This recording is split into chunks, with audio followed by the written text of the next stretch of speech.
أخبار يوم الأربعاء مهمة وقصيرة. تم أول اجتماع تنسيقي وتوعوي لإدارة الوصول إلى المعلومات. ترأس الاجتماع معالي المتحدث الرسمي باسم الإمارة الإسلامية مولوي ذبيح الله مجاهد، وشارك فيها وكيل البث الإذاعي بوزارة الإعلام والثقافة السيد مهاجر فراحي، ونائب المتحدث الرسمي باسم الإمارة الإسلامية السيد بلال كريمي، والمتحدثون الرسميون للوزارات والصحفيون المستقلون. حسب تصريحات مسؤولي وزارة النقل والطيران، تم عقد لقاء إلكتروني مع سلطات النقل في أوزبكستان.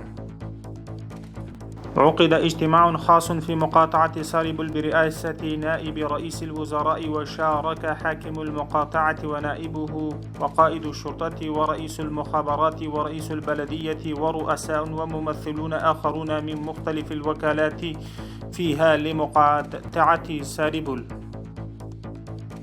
تقول قيادة شرطة كابول: تم القبض على 10 أشخاص بتهمة تهريب المخدرات ونقلها وبيعها من قبل إدارة مكافحة المخدرات في الأسبوع الماضي. حسب تصريحات بلدية كابول، عقد الاجتماع في المنطقة الرابعة لتوعية الجمهور حول تعزيز الثقافة الحضرية وحماية المرافق العامة، بدعم مالي من منظمة خيرية دولية. تم توزيع أدوات الأعمال الصغيرة على 200 من الرجال والنساء المحتاجين.